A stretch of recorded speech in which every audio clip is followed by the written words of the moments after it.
어제 김용범 정책실장이 10.15 대책이 임시 조치라고 하면서 토어제 같은 것들 곧 해제할 거다라고 얘기를 하던데 어떻게 생각하시나요? 아닙니다. 그런 의도의 인터뷰는 아니었고요. 너무 요약이 된 것 같고 임시 조치이기 때문에 공급이나 이런 것들에 대해서 전 부처를 닥달하고 있다. 공급 대책이나 이런 것들이 어느 정도 나온다면 그때는 해제할 수도 있겠다. 약간 이런 뉘앙스였습니다. 그러니까 해제하겠다가 아닙니다. 약간 그 말을 오해하시면 안 돼. 임시 조치니까 토호제 풀고 투기과열지구 풀고 대출 규제도 풀어주지 않을까요? 라는 거는 그건 너무 많이 나간 생각이고요. 규제를 하지 않았었어야 되는데 규제를 한순간 이제는 돌이킬 수 없는 상황이 된 겁니다. 소위 말하는 이제 사면초가에 빠졌다고 보시면 될 것 같아요. 그러니까 규제를 안 하는 게 베스트였는데 규제를 했다면 빨리 풀었어야 되거든요. 근데 지금 벌써 몇 달입니까? 벌써 지금 이제 조금 있으면 2달 지났죠. 6.27 대책부터는 한 이제 반년이 지나갑니다. 그러니까 벌써 규제 일변도로 간 지가 꽤 됐어요. 꽤 됐고 지금 인구로 치면 1,300만 명이 토어제 투기과열지구에 적용을 받고 있기 때문에 전 국민의 4분의 1, 수도권 인구의 절반입니다. 근데 이 수도권 인구 절반이 사실상 다 핵심 지역들을 묶어놨잖아요. 그러면 뭐겠어요? 결론적으로 여기서 푸는 순간 급등을 막을 방법이 없습니다. 이게 한번 풀렸을 때 사지 않으면 다음에 또 묶을 수 있잖아요. 그러면 어떻게 됩니까? 그러면은 이제 그 뒷감당 누가 할 건데. 그래서 묶지 않았어야 했던 게 1번. 묶었다면 빨리 풀었어야 되는 게 2번. 근데 지금 이 정도까지 끌고 왔다면 지금이라도 푸는 게 다행이라고 보는데 만약에 이게 한 2-3달 정도 더 간다? 그러면은 푸는 순간 급등하는 지역들이 막 나타날 거고요. 지방에 있는 분들 갑자기 집 사러 올 건데 그걸 과연 견딜 수 있는 지자체 장관, 국회의원들이 있을까? 저는 그거 쉽지 않다고 봅니다. 그래서 아주 일부 지역을 풀어줄 수도 있을 것 같습니다. 풀어줄 수도 있는데 정말 최소한을 풀지 않을까. 풀어도. 근데 거기가 만약에 급등하기 시작한다? 근데 가만 놔둘 수 있을까? 저는 쉽지 않을 것 같습니다. 오히려 토어제로 묶이지 않은 동탄 쪽으로 토어제가 확대될 가능성도 있을까요? 지금 이 구조로 가면은 해제를 할 거면 빨리 할 거고요. 이게 좀 길어진다. 그러면은 점점 더 해제는 못하는 분위기로 갈 거기 때문에 그러면은 아마 추가 규제도 나올 수 있을 것 같습니다. 추가로 더 묶을 수도 있습니다. 왜냐면은 그렇게 안 하면 이 형평성 문제도 있고요. 그러니까 풀 거면 다 풀지 누구 풀어주고 누구 안 풀어주고 이건 안 되거든요.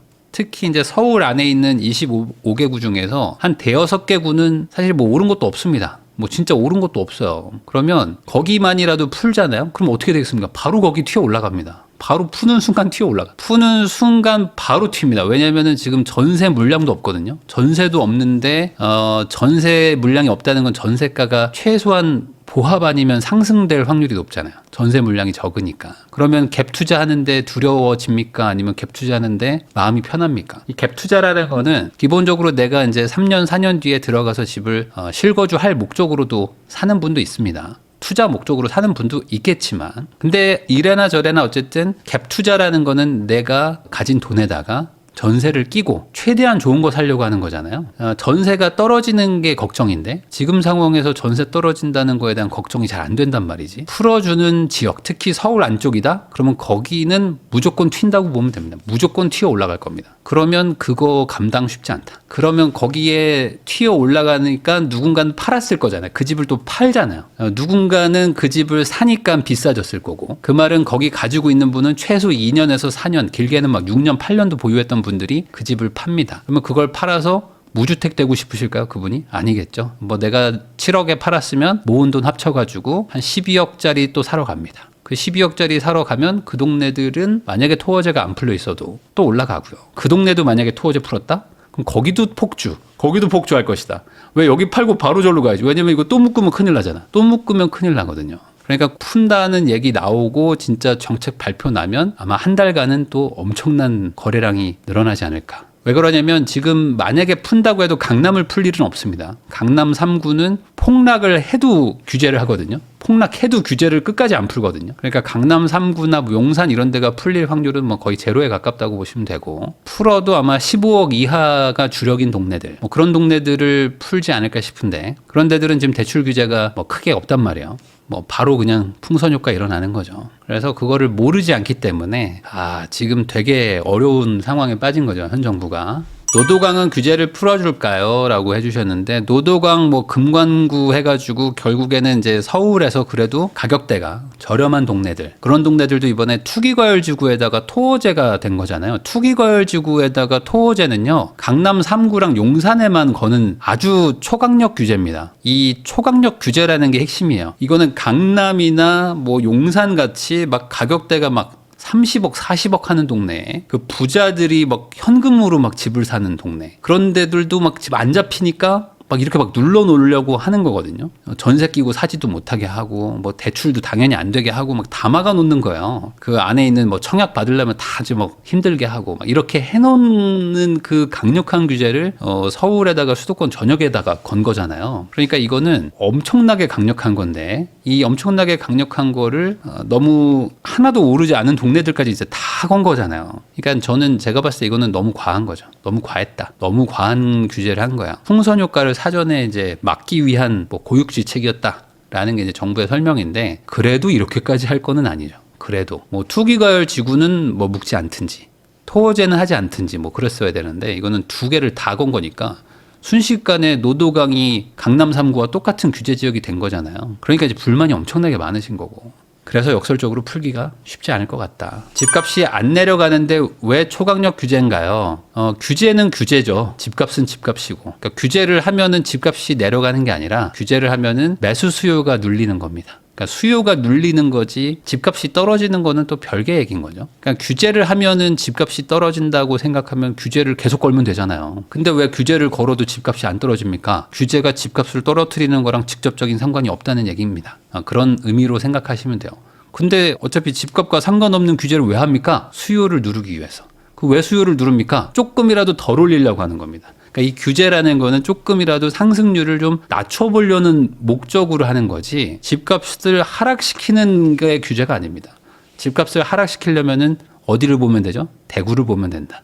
집값 하락은 대구를 봐라. 집값 하락에 대한 답을 찾고 싶으신 분들은 지방을 보면 됩니다. 지방 대구를 보면 됩니다. 어떻게 했죠? 대구는 엄청나게 공급을 많이 했고요. 대구의 상업지역, 특히 역세권의 막 주상복합이 얼마나 많이 지었는지 아십니까? 어마어마하게 많이 지었고요. 신축들이 그냥 신축밭입니다. 밭. 신축이 너무 많아, 대구는. 신축이 너무 많고요. 물론 이제 원래가 워낙 또 노후화된 동네였기 때문에 신축이 또 필요하기도 했지만, 그걸 너무 단기간에 많이 지었죠. 그러다 보니까 이제 수요를 초과해서 공급을 한 겁니다. 그러니까 소위 말하는 시장에 손님은 없는데 물건을 엄청 떼다가 그냥 좌판을 연 거예요. 그러니까 어떻게 됩니까? 가격이 무너지는 거죠. 그러니까 공급을 하면 가격이 상승세가 꺾이면서 너무 과공급을 하면 가격이 떨어집니다. 이런 거는 이제 지방에 혁신도시가 들어오는 순간 소도시, 지방 소도시의 구도심이 무너지는 거, 이런 것들 보셨을 겁니다. 뭐 원주도 그랬고요. 다른 데들도 다 마찬가지입니다. 혁신도시 들어온다고 갑자기 신축을 짓기 시작하면 원래도 수요가 작은 동네인데 갑자기 옆에 신도시 생기면서 구축들이 막 무너집니다. 전세가가 막 붕괴하고요. 뭐 나주도 마찬가지고 다 그렇습니다. 근데 그런 한번 폭풍이 지나가고 나서 이제는 건설사들이 무서워서 이제 짓지를 못하잖아요. 그 동네가. 그러니까 무서워서 못 짓는 그 시기가 와요. 그러면 어떻게 되죠? 공급이 뚝 끊깁니다. 공급이 끊기면 지방도 가격이 올라가요. 지방도 다시 올라갑니다. 왜? 결국에는 이 시장에 돈은 계속 풀리고 지방에도 결국에 돈을 벌어가지고 누군가는 계속 부자가 되거든요. 근데 공급이 없기 때문에 결국에 그 동네에서 돈 번 사람들은 있는 것들 중에서 신축을 살려고 계속 이제 노력을 하면서 삽니다. 왜냐면 내가 지금 사는 집보다 더 좋은 집이 어쨌든 옆에 있잖아요. 그러니까 그 집 살려고 또 돈 모아서 대출 받아서 높아진 소득으로 집을 사고, 그러면 그게 이제 가격을 또 올립니다. 가격을 올리면 옆에 공급을 해주면 올라간 게 다시 내려가는데, 공급이 없으니까 어떻게 돼요? 계속 그 제일 좋은 그 동네 대장은 조금씩 계속 올라가는 거예요. 공급이 없으니까. 이게 기본적인 이 부동산 투자의 메커니즘인 거죠. 그런데 서울은 공급이 내년부터 한 2, 3년 정도는 역대급으로 없을 것이고, 경기도도 이제 내년부터는 평년 수준보다 이제 훨씬 한 30%에서 50% 정도 공급이 이제 줄어듭니다. 그러니까 수도권 쪽은 이제 공급 부족의 시기로 들어가는 거예요. 내년부터 이제 본격적으로 들어갑니다. 서울은 뭐 이미 한 2, 3년 전부터 공급이 부족한 상태였고, 그러니까 이런 상태에서 어떻게든 수요라도 잡으려고 매수 수요라도 좀 눌러 놓으려고 강력한 규제를 쓴 것이고, 그러면 매수 수요가 전월세로 전환되는 거죠. 매수 수요가 전월세로 전환되는 순간 전세랑 월세 가격이 튑니다. 근데 이 전세랑 월세 가격은 뭘로 튀죠? 그냥 수요와 공급으로 튀는 거예요. 그러니까 신축이 입주가 되면 전세랑 월세가 더 늘어나니까 전월세 시장이 안정이 됩니다. 그러니까 매수를 못하게 하면서 공급을 하면 전월세도 안정이 됩니다. 그러니까 결국에 공급이 안정이 되면 전월세가 안정이 되고요. 전월세가 안정이 된다는 거는 무주택자분들이 집을 살려는 욕구가 팍 떨어지는 거예요. 그러니까 무주택자분들, 1주택자분들이 갈아타기 하려는 그 욕망이 쭉 내려가면 당연히 매매가도 덜 올라가는 거죠. 근데 내후년은 역대급 공급 부족이다. 그러니까 전월세 시장의 급등은 사실상 이제 예견돼 있는 거고, 매수를 못하게 하는데 전월세 시장이 급등하잖아요. 그럼 어떻게 되죠? 여러분들 어떻게 될 것 같아요? 매수는 못하게 하는데 전월세 가격은 막 폭등해. 막 늘어납니다. 막 엄청 올라가. 그럼 매매가는 가만히 있는데 전월세만 올라가나요? 전월세가 쭉 올라오는데 매매가는 가만히 있을 수가 있나요? 그럴 수가 없죠. 이 세상에 사람들은 다들 이기심이 있기 때문에 자기 돈 벌려면 뭘 못합니까? 그럼 어떻게 하면 됩니까? 집을 못 사게 해? 그럼 어떻게든 사야지. 어떻게든 사야지 하면서 이제 가족 대출 받고, 뭐 어떤 분들은 뭐 P2P 받고, 뭐 어떤 분들은 진짜 뭐 저축은행 가서 돈 빌려옵니다. 어떻게든 빌려와가지고 집 삽니다. 아니 올라갈 게 뻔히 보이는데 안 사? 말이 안 되잖아 이거는. 약간 그런 거죠. 거기다가 서울 아파트다? 근데 전월세가 올라간다? 그러면은 사는 거죠. 왜? 전세, 월세 사는 분들 입장에서도 나는 어차피 지금 소유권이 없는데 그냥 사용료가 비싸지는 거잖아요. 사용료가 비싸지는데 계속 안 살 수도 없고, 그럼 빨리 사야겠다 라고 생각하는 겁니다. 그런 상황이 올 거라 그럼 이제 현 정부는 이제 전월세를 어떻게 안정시킬 것인가, 이게 지금 가장 핵심이잖아요. 전월세를 어떻게 안정시키지? 내년에 공급이 없는데 이걸로 지금 머리가 아플 겁니다. 공급을 해야지만 전월세가 안정이 되는데 내년에 공급이 없어. 내년에 뭐 금리 인하를 한다거나, 뭐 경기를 살린다고 뭐 돈을 또 푼다거나, 뭐 예산을 이제 좀 확대한다거나 이런 건 또 해야 돼. 근데 돈이 부동산으로 가지는 못하게 해야 돼. 전월세 시장으로 돈이 가지 못하게 해야 됩니다. 어떻게 합니까? 이걸 방법이 없단 말이에요, 이게.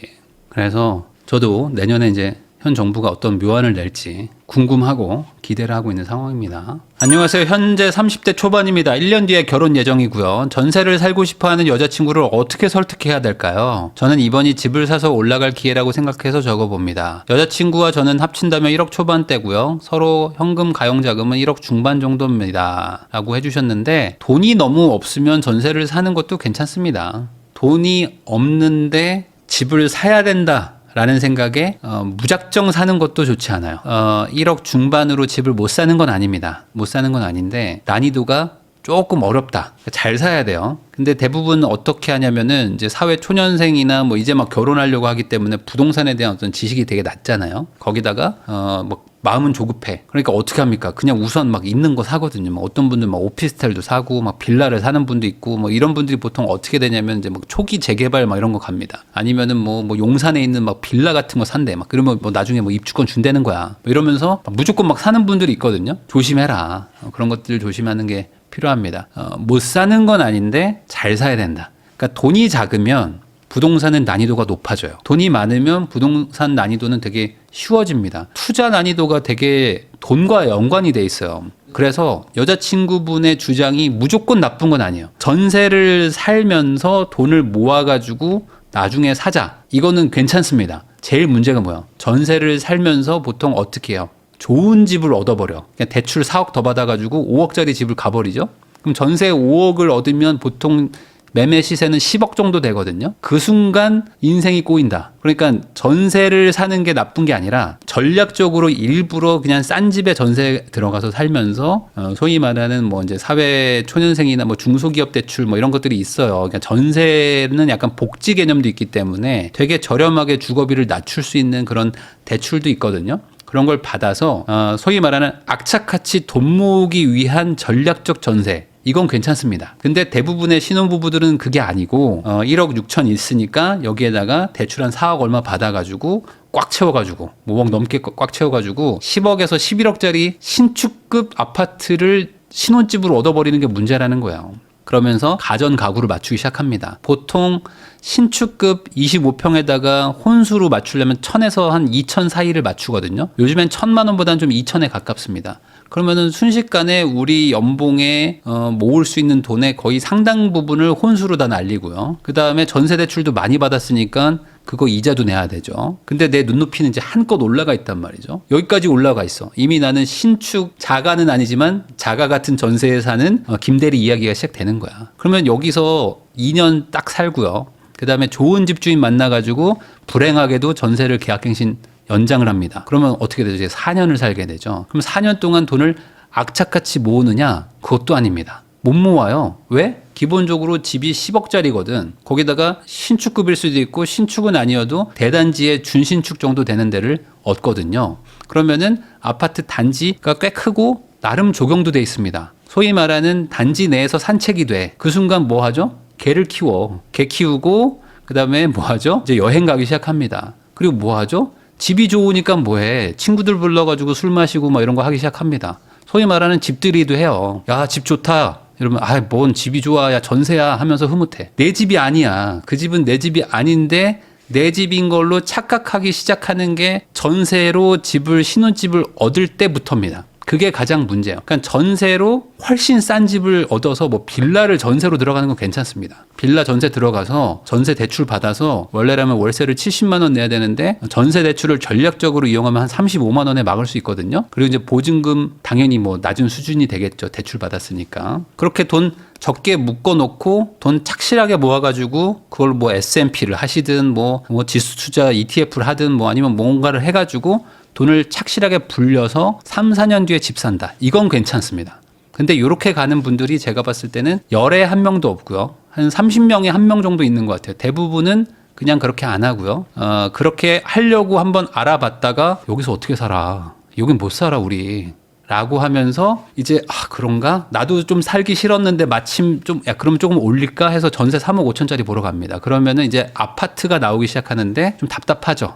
뭔가 단지도 너무 조그마고 주변 동네 좀 어두컴컴하고 뭐 빌라촌에 우리 아파트만 딱 있어. 여기 꼭 살아야겠어? 역도 너무 멀고 좀 안 좋다. 우리 조금만 좀 돈 쓰자라고 해서 이제 전세를 5억 5천짜리 얻으러 딱 가면은 그제서야 내 눈에 싹 마음에 드는 그래 이 정도는 살아야지 라는 생각이 들기 시작합니다. 이 정도는 살아야 돼 라는 그 마음 그거를 버려야지만 이제 인생이 안 꼬인다. 내가 언제부터 부자였다고 내가 언제부터 부자였고 내가 언제부터 돈이 많았다고 감히 전세를 5억 5천짜리 삽니까? 전세 5억 5천은 대출을 고려하지 않고 5억 5천짜리라는 거예요. 근데 나는 그냥 그거를 대출 4억 얼마 받아가지고 들어가는 것 뿐입니다. 카 푸어는 욕하면서 전세 푸어는 왜 욕을 안 하죠? 이거는 똑같은 거거든요. 내가 뭐 월급에서 조금 내면 되죠. 그것만 들어갑니까? 차 사면 이제 주말에 여행 가야 되지. 뭐 봄 가을에 또 근교로 나가야 되죠. 커피도 마시러 가야 되지. 차 타고 뭐 놀러 갈 때가 많습니다. 그러니까 이래저래 돈이 많이 들거든요. 사고가 나는 경우도 있고 그런 비용까지 다 고려를 해야 된단 말이에요. 그런 걸 어떻게 설득합니까?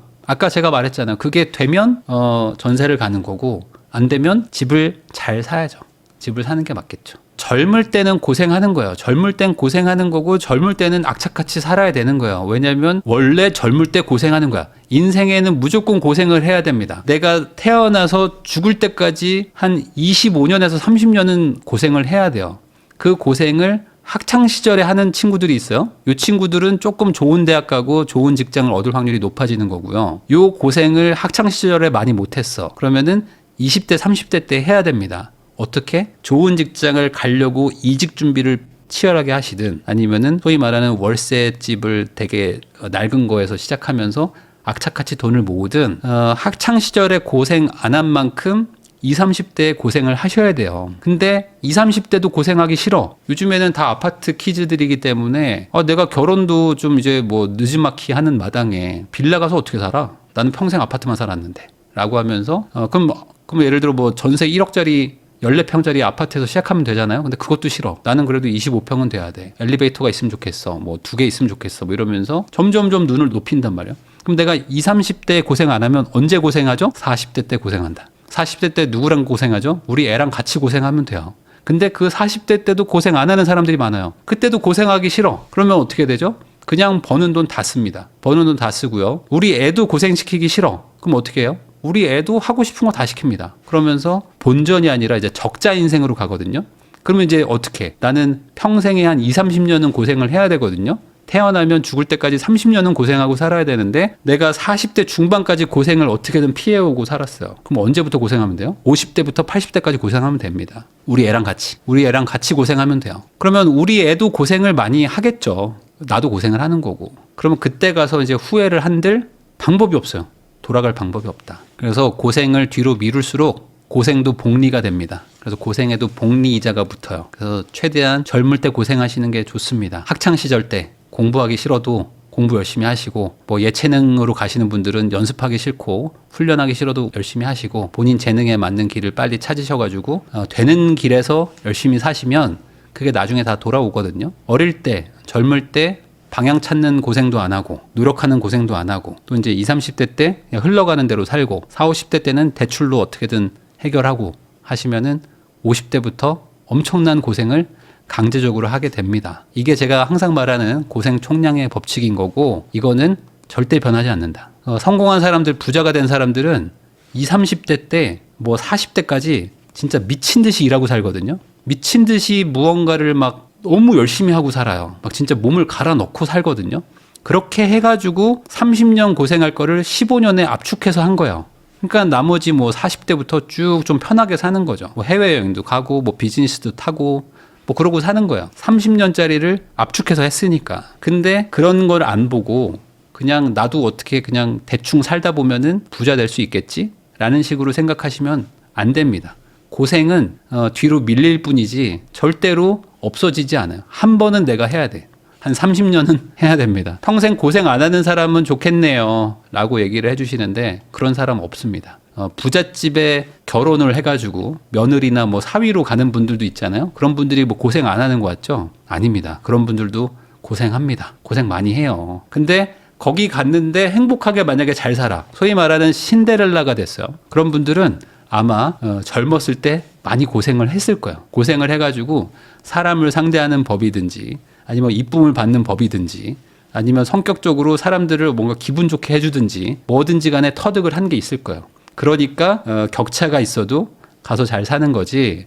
놀고 먹고 편하게 살았는데 누가 갑자기 나를 위해서 수십억을 주고 갑자기 나를 행복하게 해주고 그러는 거는 없습니다. 다 사람은 자기 그릇에 맞춰가지고 돈이 오고 인맥이 오고 하는 거지, 그냥 대충 살았는데 누군가 내 인생을 갑자기 이렇게 좋게 만들어준다? 이런 거는 영화와 드라마밖에 없어요. 그러니까 우리가 맨날 영화랑 드라마를 보면서 그런 거를 꿈꾸는 것 뿐이지 그거는 그냥 꿈이다 라고 생각하시는 게 좋습니다.